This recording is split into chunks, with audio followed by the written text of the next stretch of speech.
Bienvenue à tous dans le club des hommes en noir. Très heureux de vous retrouver pour cette nouvelle émission. Un très grand merci à tous ceux qui nous ont écrit, nous ont fait part de leurs remarques et de leurs attentes à la suite des premières émissions de cette nouvelle saison. Merci également à tous ceux qui soutiennent cette émission. Quand je dis soutiennent, soyons très clairs, qui soutiennent financièrement cette émission, notamment en profitant de l'offre rejoindre de notre chaîne YouTube. C'est un des moyens les plus efficaces pour permettre à cette émission de continuer, non seulement de ce premier trimestre de cette saison, mais dans les trimestres suivants.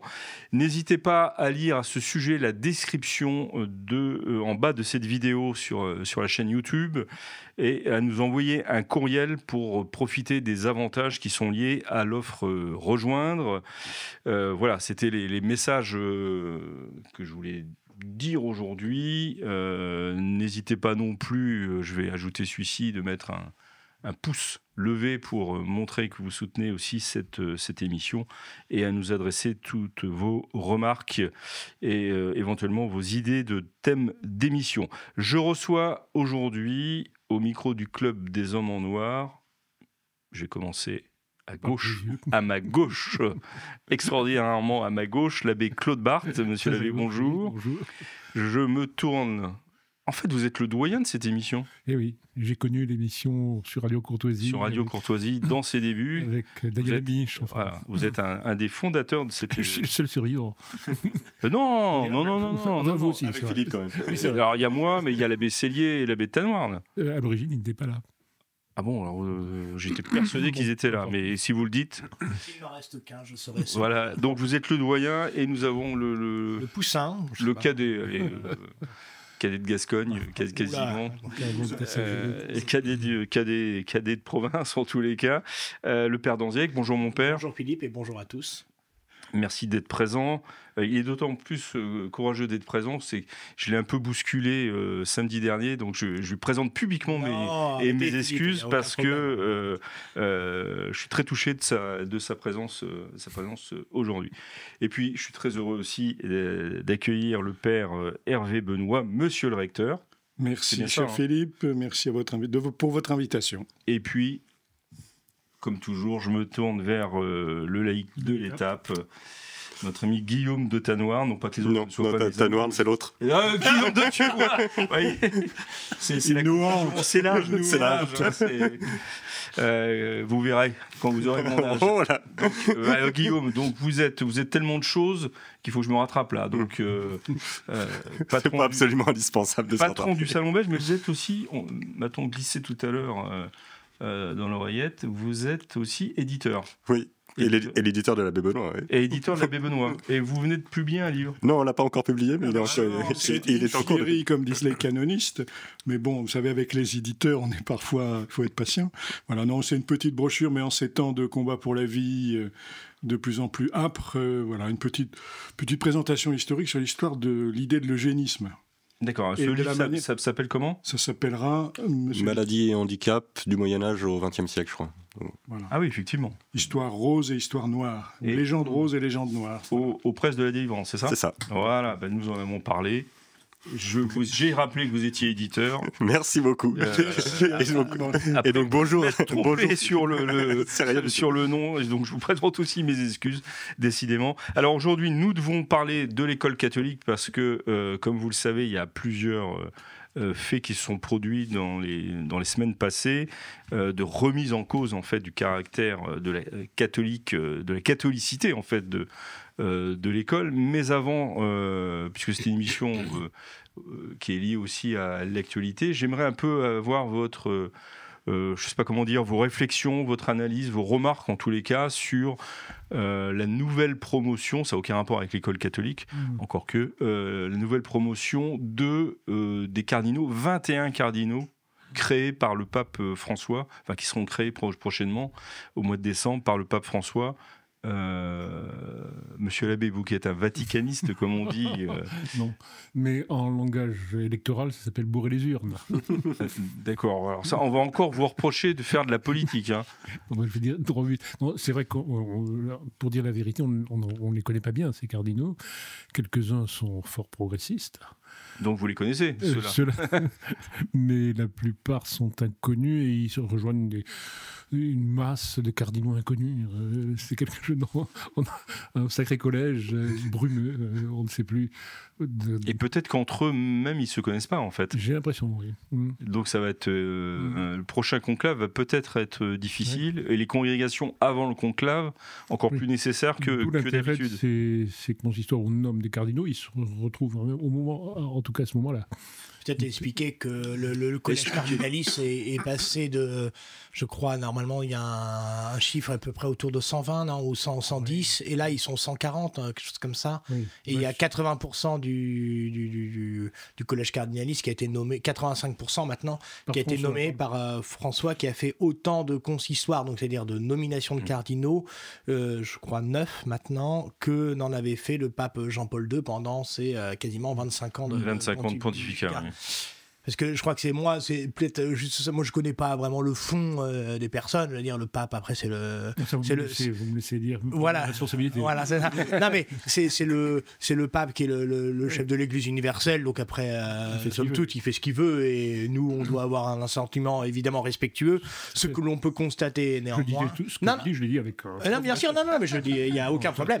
Je ne dis pas. Je dis juste que peut-être, en fait, pour l'observateur, justement, non connaisseur du fond des choses, mais juste si on regarde la surface, c'est qu'il y a, moi, c'est peut-être le petit point qui m'interroge, c'est-à-dire qu'il y a un peu un changement, un bouleversement des habitudes, comme s'il y avait une volonté un petit peu de s'affranchir d'une façon transgressive de la des habitudes traditionnelles de la nomination des cardinaux, où le collège cardinaliste ne dépassait pas un seuil du nombre de cardinaux électeurs. Je crois, encore une fois, c'était aux alentours d'une centaine. Et là, on a un peu une multiplication des calottes rouges. Donc, c'est vrai que... L'église des pauvres. Oui, mais c'est un peu... Voilà, ça aussi, c'est ma responsabilité. Ça surprend un peu. Voilà. Les sièges cardinalistes traditionnels n'ont plus de cardinaux. Dans tel siège, ce sera l'auxiliaire qui sera cardinal et pas le pape, etc. Oui. Et de même à la curie. Il y a quelques secrétaires de congrégation, de dicastère, qui sont cardinaux alors que le préfet n'est pas cardinal. Oui, bonjour l'ambiance, effectivement. Père Benoît, vous avez un sentiment pour... 3 petites remarques à faire. D'abord, dans ce petit... Respectueusement. Avec tout le respect que je partage avec mes confrères, bien sûr. On sera là pour y veiller, de toute façon. Je vous remercie. Heureusement que les jeunes sont là. Ça va être intenable, cette émission, je sens. C'est très bien parti, moi, je trouve. Alors, la première chose, c'est que dans ce consistoire-là, il y a peu d'Africains. Je crois qu'il y a une seule nomination. Ça a été remarqué par la presse, effectivement. Voilà. Je ne prétends pas à l'originalité. Non, mais c'est pour vous appuyer, au contraire. C'est qu'on a certains titres de presse ont même parlé des Africains comme étant punis, notamment pour leur prise de position sur fiducia supplicant. Voilà, la première chose que je voulais faire remarquer. La deuxième chose, un petit peu pour envoyer une pierre dans le jardin de l'abbé Barthes, mais... pas de femme. Pardon ? Il n'a pas de jardin. Laissez parler Père Benoît, si vous voulez. Il n'y a pas de parité, ce sont tous des hommes. Donc, juste dire qu'on passe d'un collège cardinaliste très apparatchik, c'est-à-dire où il fallait avoir des postes, et la curie était favorisée, etc., à des outsiders, comme on dit au Parlement britannique, des backbenchers, voilà, des gens qui sont derrière. Pour le bien, pour le mal, ça, j'ai aucune compétence pour le dire. Pardon, mais si vous comparez d'un point de vue politique, vous dites outsider, moi je crains que le terme soit un peu déjà trop favorable, parce que j'ai plutôt l'impression qu'on a plutôt des inconnus, et on a vu ce que ça donnait dans la dernière assemblée, le dernier hémicycle, quand on a des députés qui ne sont pas rompus à l'exercice de telle ou telle responsabilité, ça peut faire une assemblée foutoir. Je ne dis pas que c'est ça qui s'annonce pour l'Église, mais c'est voilà, outsider, je ne sais pas. Enfin, paraphrasant l'Évangile, je dirais heureuse faille qui laisse passer la lumière. Voilà. Puis dernière petite taquinerie, je constate que le collège des non-électeurs compte aujourd'hui, d'après ce que j'ai vu sur la presse ou sur Internet, 115 non-électeurs. 115. Donc je me dis que finalement la couleur rouge est comment dirais-je, conservatrice, voilà. Qu'il y a une multiplication des cardinaux non-électeurs. Alors ça nous indique qu'on va vers des temps vraiment de martyrs. Guillaume de Thieulois, on va terminer avec vous ce tour sur cette promotion de nouveaux cardinaux. Moi, j'ai pas grand-chose à en dire. J'en connaissais, je crois, pas un seul. Donc, c'est aussi Vesco que je pense pas être une excellente nomination, mais le père Radcliffe. Oui, Radcliffe, mais pareil, c'est pas exactement la personne à qui j'aurais confié le magistère, mais peu importe. Moi, effectivement, je me suis dit que le pape bourrait les urnes, mais je me suis dit aussi, avec un peu d'ironie, que c'est lui qui avait fait la plupart des cardinaux africains qui ont lutté contre Fiducia Supplicans, c'est donc on peut bourrer les urnes et pas du tout maîtriser la suite. Donc, à mon avis, on s'oriente plutôt vers le foutoir que vers l'autocratie. Et c'est un spécialiste du parlementariste qui vous parle. Absolument. Très bien, merci à tous sur cette première réaction après cette annonce de création de cardinaux, parce que ça n'aura lieu que... Si le pape meurt aujourd'hui, quoique... Non, c'est au mois de décembre, je crois. Je m'interrogeais sur si le pape mourrait. Je crois que le principe, c'est que c'est leur nomination. C'est leur nomination qui est effective, le rang effectif leur rang de cardinaux. Alors, sans transition et sans aucun rapport à part la catholicité, ce qui est quand même pas mal, abordons le vrai thème d'aujourd'hui. Est-ce que l'école catholique peut être encore catholique ? Pourquoi ces questions se posent ? Eh bien, notamment parce que nous avons tous entendu parler des événements qui ont touché un directeur de Pau qui a été relevé de ses fonctions, mis en cause parce que l'Académie... Pour atteinte à la laïcité. Pour atteinte à la laïcité, merci Guillaume de Thieulois. Donc à Pau, c'est un fait récent, mais il y a eu d'autres faits dans le passé de mise en cause d'établissements ou de direction catholique, voire de professeurs catholiques. Comment est-ce que vous avez réagi à cette affaire de Pau, par exemple, Père Danziac ? Que je vous vois. Alors non, je crois que en fait c'est pas vraiment une surprise. Il y a même si c'est un peu des bouts d'iceberg qui dépassent et qui sont comme des petits signaux sur ce qui s'annonce, me semble-t-il. Juste avant, il y a eu quand même les coups de boutoir contre l'école Stanislas, qui se sont poursuivis encore récemment, puisqu'il y a eu le complément d'enquête sur France 2, donc chaîne du service public, avec une enquête véritablement à charge. Donc Stanislas à Paris. Stanislas à Paris. Lycée d'excellence. Exactement. Et avec une volonté de catéchisation, donc d'enseignement catholique, véritablement catholique, puisque c'est le sens de la question qui nous réunit aujourd'hui pour cette émission. Il me semble que dans le sillage de cette politique de l'enfouissement suite au Concile Vatican II, d'ailleurs même dans les parties du Concile qui concernent l'enseignement catholique, il est stipulé que l'école doit plus devenir en fait un entre-soi, qu'elle doit être un lieu d'accueil, d'évangélisation, très bien. N'empêche que le temps a fait que on est passé en fait de cette école Carrefour et qu'on en voit le résultat. C'est qu'aujourd'hui, en fait, l'école de l'enseignement catholique sous contrat se fait submerger. J'utilise le terme à bon escient, dans le sens où il y a certaines fois des écoles où il y a une majorité d'élèves qui ne sont plus catéchisés et qui ne sont même pas baptisés, voire qui partagent une autre religion. Donc ça, c'est factuellement, ce sont les faits qui sont observables sur ces 40 dernières années. Ça, c'est l'état des lieux. L'état des lieux. Et en même temps... mais vous compléterez, bien sûr. Je fais évidemment, je brosse un tableau rapide. Et dans le même temps, je pense que face aux enjeux justement de la transmission de la foi dans l'univers catholique classique dans son ensemble, il y a un certain nombre de chefs d'établissement qui veulent reprendre la main sur la barre, garder les deux mains fermes sur le volant pour assurer en effet une dimension catholique de l'enseignement catholique. J'en veux pour preuve Philippe Delorme, le directeur général de l'enseignement diocésain actuel, qui dit qu'il est pour, il l'a dit sur la chaîne du Figaro, il a dit qu'il était pour l'enseignement obligatoire dans les écoles d'enseignement catholique sous contrat. Il était pour des heures obligatoires de culture chrétienne.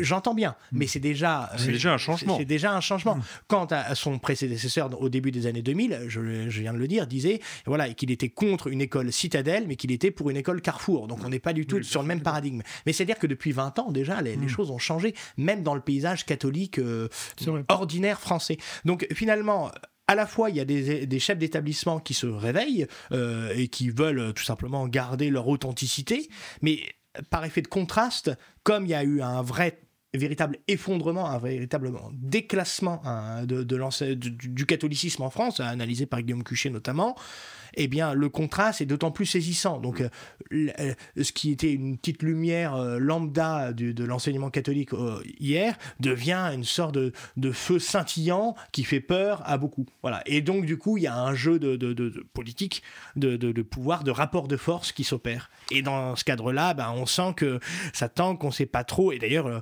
Philippe Delorme, en tant que responsable de l'enseignement catholique, on voit bien qu'il navigue pas à vue, mais qu'il essaye de naviguer d'une façon très prudente parce que le navire tangue. Voilà. Bien sûr. Père Benoît, vous vouliez intervenir. Étonnamment, j'étais trop impatient et je n'ai pas attendu la conclusion du Père Danziec. Et je suis assez d'accord en insistant sur le fait qu'effectivement, comme au bord de la mer, on a la rencontre de deux vagues. Il y a la vague qui reflue, celle de 68, celle d'un catholicisme enfoui, etc., et qui se croise avec un renouveau que moi j'observe à la base, dans le fond de nos diocèses et dans le fond de nos provinces, de directeurs d'établissement qui cherchent à repartir dans l'autre sens. Mais alors évidemment, en phase 2, et là on passe du théologique au politique, face à des autorités laïques, des autorités du ministère de l'Éducation nationale, etc., qui d'abord ne sont pas habitués à avoir en face d'eux des catholiques qui ont une certaine colonne vertébrale, d'où le choc culturel. Et puis, ça nous amènera peut-être dans les temps qui viennent à un autre débat. Mais voilà, on va faire payer au catholicisme plutôt gentil et conciliant ce que l'on ne dira pas au voile et à tout ce qui va avec. Bien sûr. Je crois qu'en fait, là, il y a une j'espère, mais il y a une instrumentalisation visible dans ce qui se passe en ce moment. Est-ce que finalement, monsieur l'abbé, la laïcité ne sert pas à ce réveil catholique en mettant en cause ces directeurs qui essayent de faire quelque chose. Qu'elle les pique. Le fait de piquer un certain nombre de personnes, parce que pour l'instant c'est surtout des personnalités, voire quelques établissements, mais qui sont mis en cause. Mais est-ce que le fait de piquer comme ça va pas pour les réveiller? Oui, enfin vous savez, le mal est très très profond. Notamment, vous parliez des cours obligatoires et des catéchisés. J'ai l'exemple d'un établissement de 300 élèves secondaires, donc, où tous pratiquement assistent aux cours culturels. De culture religieuse, vous voulez dire. De culture religieuse, c'est ça. Et 30 sont catéchisés. C'est assez terrible. Ils sont catéchisés dans l'établissement. Dans l'établissement. Ouais. Mais il y a quand même une proposition comme on dit. Oui, tout de même. Proposition de. Une proposition, oui. Moi, je suis passé dans un établissement sous contrat où il n'y avait pas de catéchisme du tout. Il n'y avait pas du tout non plus je ne dis pas dans quelles années parce que ça remonte au siècle précédent. Alors là, figurez-vous, il y avait le directeur de longue date était très identitaire, on va dire. Il faisait partie avant même la vague actuelle. Et il a été écarté par l'évêque pour un directeur Carrefour. C'est ce que disait l'abbé Benoît, c'est-à-dire qu'après il y a le pas de vaguisme, certaines fois, et on n'aime pas trop ça, il faut être courageux. On se souvient de Monseigneur Quatennose, qui avait eu des paroles très fortes et qui lui avait valu une bronca au sein de son diocèse, parce qu'après, une chose est d'avoir des bonnes idées, si tant est qu'on estime que ce soit de bonnes idées, et une autre, après, d'être en mesure de les mettre en pratique. Voilà. Donc il faut avoir les hommes pour ça. Alors, le regard du laïc sur cette question. La première chose, je voudrais rebondir sur ce que vient de dire le Père Danziec, il y a un vrai sujet démographique, un vrai sujet de personnes.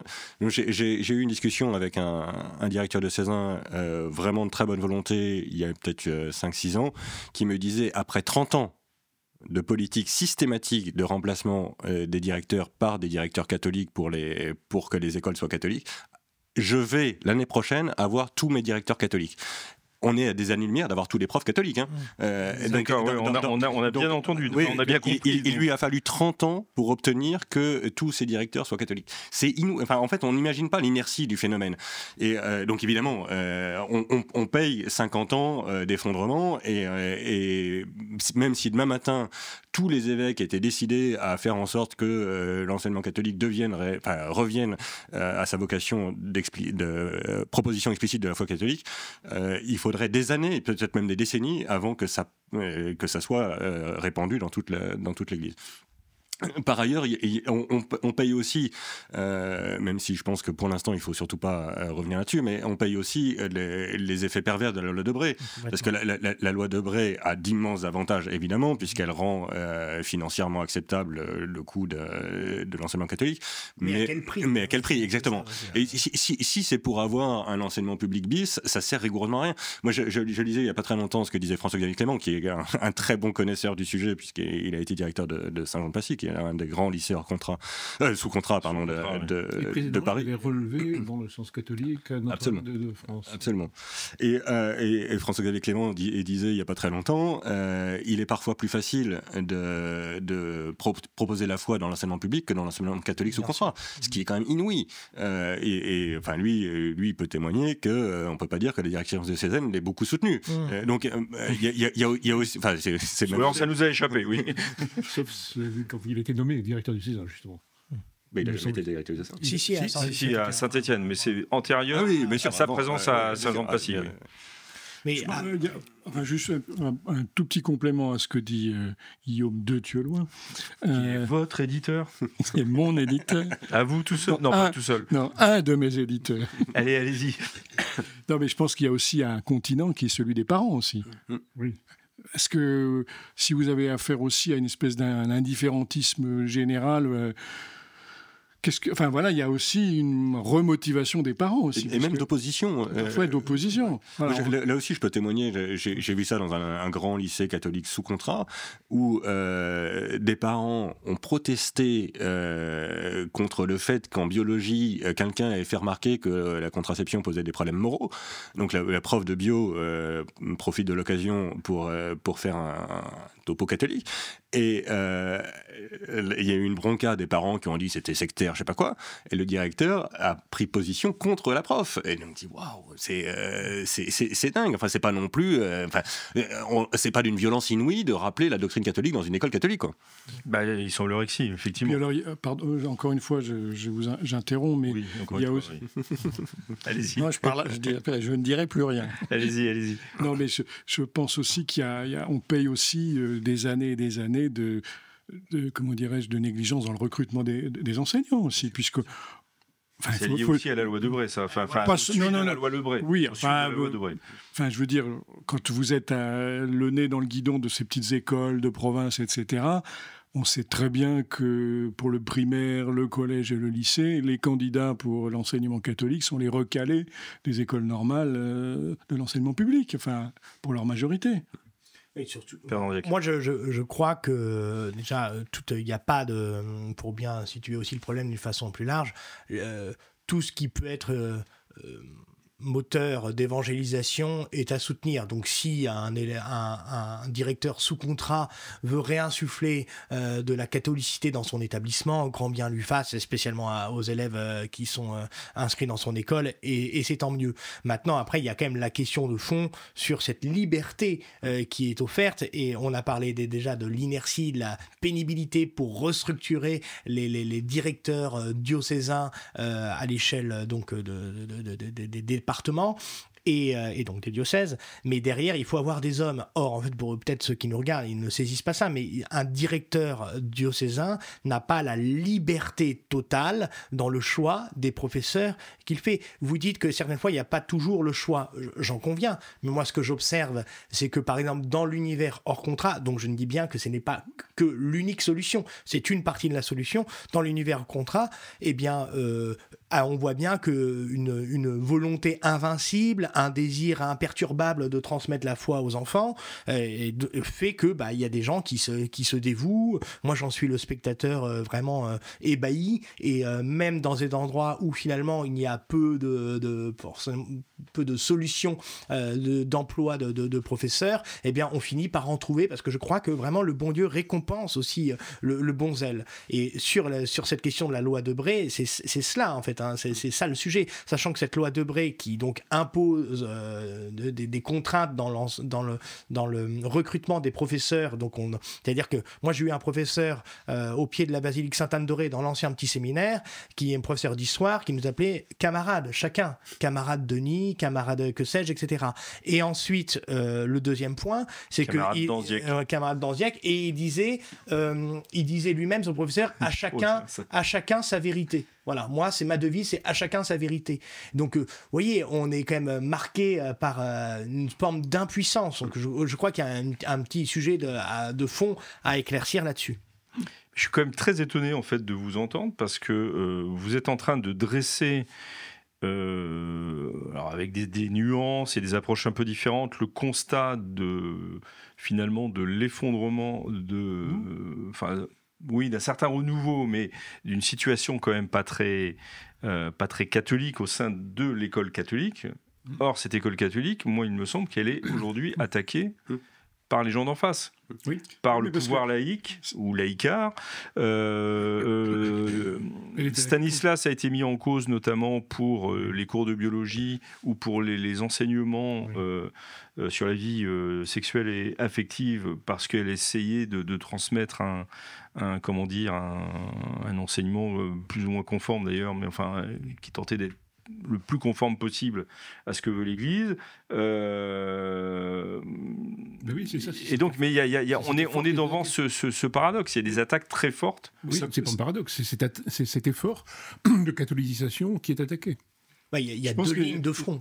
Il y a la ligne de front à l'externe, on va dire, donc c'est-à-dire mais pourquoi l'externe parce qu'il y a un certain réveil. Se mobilise-t-il? Parce que je pense qu'en même temps, moi ce que j'ai essayé de dire rapidement au début, c'est que je pense qu'il y a un certain, ils le qualifieront de raidissement, c'est-à-dire de réveil, voilà, mais c'est complètement marginal. Enfin, faut remettre les choses à leur place. Enfin, voilà, mais qui quand même s'exprime dans le catholicisme de conviction des années 2020, à savoir un réveil, en effet, d'une volonté de transmission de la foi d'une façon plus authentique, plus traditionnelle. Donc à la fois il y a une ligne de fracture à l'extérieur, et puis en interne, évidemment, qu'il y a une sorte de malaise en fait. C'est-à-dire, est-ce qu'on s'assume, est-ce qu'on s'assume pas, est-ce qu'on a les forces, etc. Je rappelle que pour le professeur de Pau, c'est quand même directeur de Pau, pardon, ce sont ses professeurs, alors voilà, syndiqués, etc., qui ne représentent certainement pas la majorité du corps enseignant de l'Immaculée Conception à Pau, mais ce sont des professeurs de cet établissement catholique qui ont fait un signalement au rectorat. C'est comme ça que ça s'est passé. Oui. Guillaume de Tchelois. Juste un point là-dessus. La première chose, c'est que le principal adversaire du caractère propre de l'enseignement catholique, c'est les professeurs CFDT syndiqués CFDT dans l'enseignement catholique. C'est eux qui dénoncent leurs profs au rectorat. C'est toujours comme ça, hein. C'est quasiment systématiquement. Donc, et par ailleurs, il y a un vieux fantasme à gauche qui est délirant du point de vue rationnel, mais qui est très puissant, qui est l'idée argent privé, école privée, argent public, école publique. Et donc, ils sont persuadés que l'école catholique vole l'État. Et je ne sais pas si vous avez lu l'enquête LFI Macron sur l'enseignement catholique, l'enseignement privé en général, juste avant l'été. C'est complètement délirant. Vraiment, les types sont persuadés que les catholiques volent des milliards d'euros tous les ans. Ça n'a strictement aucun sens. Il est évident d'abord que l'argent public, il sort des poches privées jusqu'à plus ample informé, y compris celle des catholiques. Et donc, normalement, en fait, si on était rationnel, on devrait aller jusqu'au chèque scolaire, puisqu'on devrait dire, si vous voulez de la liberté de choix, la seule façon de l'assurer, c'est de dire, les parents qui sont les premiers éducateurs là-dessus, même la Déclaration universelle des droits de l'homme nous donne raison, et donc il n'y a pas de doute là-dessus, mais les parents devraient pouvoir choisir l'école dans laquelle ils mettent leurs enfants. Évidemment, charge à l'État éventuellement de vérifier que c'est pas sectaire ou il n'y a pas une manipulation des enfants, très bien. Mais il n'empêche que c'est pas à l'État de décider ce qu'on doit enseigner à nos enfants. Oui, tout à fait. Précisons, parce que nous sommes dans une démocratie moderne. Bon, c'est pas les parents. Félicitons tous les jours. Bien sûr. Oui, il faut le redire. Il faut le redire. Je partage les valeurs de la République, c'est clair. Que ce soit bien clair. Mais donc les parents sont les premiers. C'est difficile à dire, hein, je le reconnais. ça me fait mal. Ça fait très mal. Mais c'est un scoop quand même. C'est un scoop. On va découper ce passage pour le surdiffuser. Les parents sont les premiers éducateurs, c'est clair, mais dans un régime normal d'état de droit naturel et chrétien, l'État encadre ce droit, les aide, enfin, et même, on va dire, dans une large mesure, éduque. Si nous parlons depuis quand ? Depuis très longtemps, finalement. C'est le début de la politique d'éduquer, effectivement. Depuis la Révolution, depuis 1830, de liberté de l'enseignement, au fond, de liberté contre l'État, c'est quand même quelque chose d'exceptionnel. Il faut le dire, il faut s'en souvenir. Et donc, par exemple, la Lefalou, enfin bon, puisqu'on en parlera, si on parle de l'enseignement hors contrat, on va essayer d'en dire un mot, mais dans ce sens, oui, parlons-en tout de suite. Allez, 1850, donc la loi Fallou obtient la liberté de l'enseignement. Privé, oui, c'est ça, mais ce qui est contre l'État finalement, ce qui est quand même assez anormal d'une part, et d'autre part, elle l'obtient qu'à demi, parce que il faut le dire aussi, même les écoles hors contrat, j'en sais quelque chose, sont tout de même soumises à ce regard de l'État par les examens. Il y a cette barre du baccalauréat qui n'est conférée que par... vous voulez dire qu'on aurait dû on aurait dû ne pas passer sur les fauches codines de l'État de ce point de vue-là, mais parce que vous êtes obligé d'adopter finalement, même dans les écoles hors contrat. Pour se marier, on est obligé de se marier à la mairie, etc. Oui, mais là c'est plus grave parce que ce sont les programmes. Bien sûr. Si vous voulez, il y a eu une possibilité historique, peut-être qu'il aurait fallu en 2008-2009, je ne me souviens pas quand Sarkozy a signé ses accords du Latran, qui ont permis à l'enseignement supérieur d'être véritablement libre, l'enseignement catholique, c'est-à-dire de délivrer des diplômes. On aurait pu pousser jusqu'au bac, qui à l'origine était un diplôme d'université. Non, mais même sur l'université, on a renoncé. Parce que ce qu'on oublie toujours, dans ces accords avec le Vatican, donc c'était en particulier pour donner aux facultés catholiques le droit de délivrer des diplômes reconnus par le Vatican, et donc internationalement reconnus. Et donc valable en France, puisqu'au titre des accords de Bologne, comme on a un accord avec le Vatican, on a une reconnaissance des diplômes. Mais instantanément, d'abord, il faut savoir que l'opposition est venue des facultés supérieures catholiques, parce qu'il y a des fronts aussi internes à l'Église. Tout le monde avait peur que l'ICES, l'IPC, etc. deviennent de plus en plus fortes, et donc la Catho de Paris, de Lyon, etc. ont fait barrage et ont demandé à Sarkozy de revenir en arrière. Ça, c'est la première chose, c'est qu'il y a une ligne de front interne. Et la deuxième chose, c'est qu'il y avait une ligne de front externe, c'est exactement ce que disait le père d'André tout à l'heure, il y avait une ligne de front externe, c'est qu'à peine le texte signé, tous les syndicats de l'enseignement supérieur ont dit c'est hors de question de reconnaître que les diplômes du Vatican, qui sont superstitieux, obscurantistes et je sais pas quoi, ont la même valeur que nos diplômes, qui, comme chacun sait, les diplômes de la Sorbonne sont vraiment d'une qualité tellement inouïe qu'il faut absolument imposer à tout le monde de passer sous ce niveau-là. Oui, alors, mais pour en venir au bac, il y a peut-être actuellement une occasion historique aussi, puisque vous faisiez allusion à François-Xavier Clément, dans un entretien de permanence, je crois, qui a été repris par le Salon belge.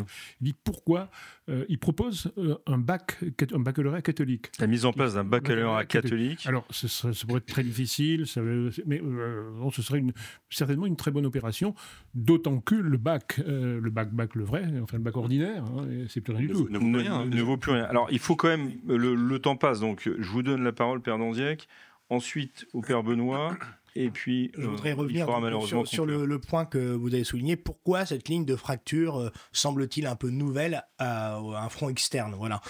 Déjà, en fait, je pense qu'il ne faut pas oublier en fait, que cette ligne de fracture, elle a toujours existé depuis le début. Pour rejoindre un peu ce que disait l'abbé Barthes, dès le début de l'avènement de l'instruction obligatoire dans le cadre de la République, je rappelle qu'il y avait sous la monarchie, il n'y avait pas véritablement de mise en place par l'État d'œuvres d'enseignement en fait, qui étaient complètement déléguées aux œuvres d'église. Voilà, donc ça c'était une réalité.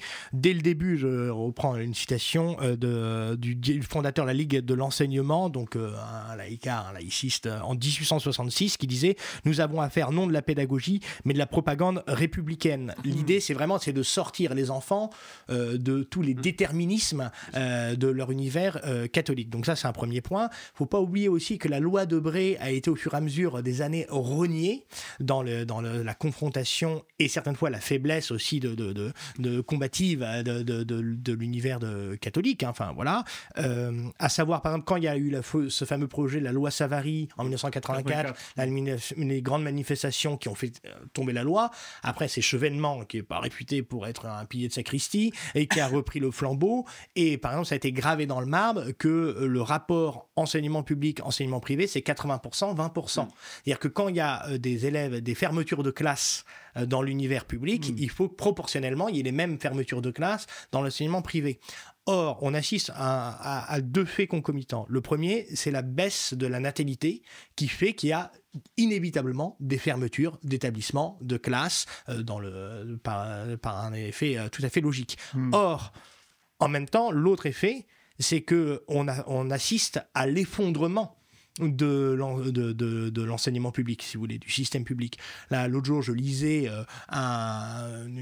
je regardais un documentaire sur France 3 Régions qui ciblait une école hors contrat et qui disait dans cette école, les élèves sont élevés à la dure. Non, mais de qui se moque-t-on? Non, mais parce que les élèves qui sont élevés à la dure, me semble-t-il, vous voyez, alors déjà, c'est sans autre forme de procès, vous voyez, pas d'enquête diligentée, est-ce que ça, pas de plainte, etc. Mais des élèves qui sont élevés à la dure, c'est la plupart des élèves qui sont élevés dans le public, qui subissent des suppressions de cours, des abandons de professeurs, le racket, l'islamisation, etc. Et donc, fort de cet effondrement de la sécurité que pouvait représenter l'enseignement public aux grandes heures des hussards noirs, c'est moi qui le dis, vous vous rendez compte? Vous êtes en noir, c'est normal. Voilà. Eh bien, inévitablement, il y a un effet de reflux sur l'enseignement privé, mais ils ne peuvent pas absorber autant cette demande. Donc il y a une situation d'une tension, de peur, de crainte, de rapport de force, et dans tout cela, quand même une église qui n'est pas au sommet de sa forme en France. Donc voilà, ça ne se fait pas sans étincelle. D'où le fait que les écoles catholiques, en tout cas à Paris, ont des listes d'attente interminables. Et juste je termine juste là-dessus, moi je reprends souvent cet extrait du livre de la sagesse. Notre observance leur était un reproche. Voilà. Donc en fait ils sont jaloux. En fait il y a aussi une tare de la nature humaine dont on est tous frappés, c'est la jalousie.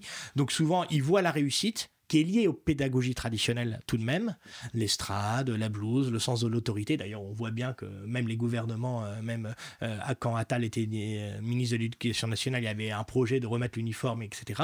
Donc on voit bien qu'il y a ça traverse aussi l'univers républicain, mais il y a derrière quand même de la jalousie. Donc du coup, c'est plus simple de mettre hors jeu les autres pour dire maintenant c'est nous qui reprenons la maîtrise sur la partie. J'en ai terminé. Allez, Père Benoît. Merci, mon père. C'était quasiment un sermon.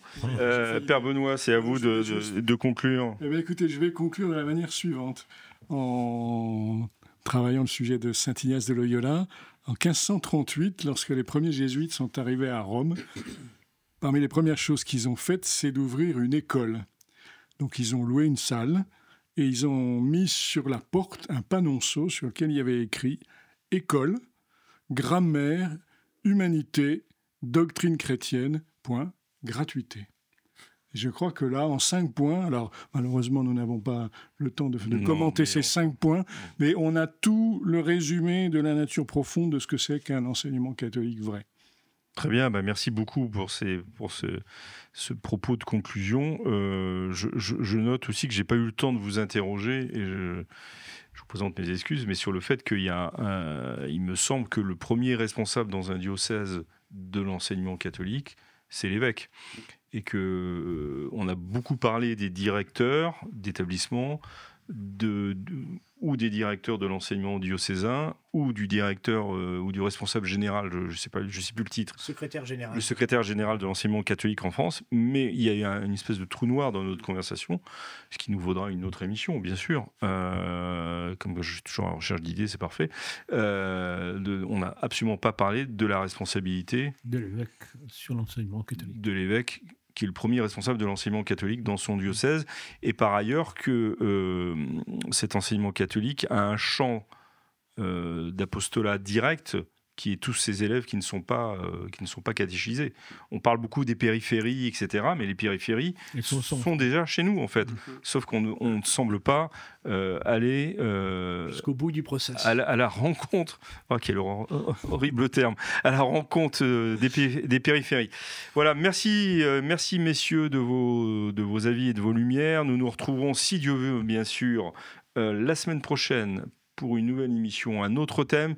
Il est déjà défini, celui-ci, il sera en quelque sorte en continuité avec celui que nous venons de traiter, parce que nous allons essayer d'aborder justement la place, non plus des catholiques dans l'école, mais la place de l'islam dans l'école, et notamment la réaction que suscite la présence de voiles dits islamiques dans la sphère publique, comme on dit, et plus particulièrement dans l'école. Nous nous retrouvons donc la semaine prochaine. D'ici là, que Dieu vous garde. Au revoir.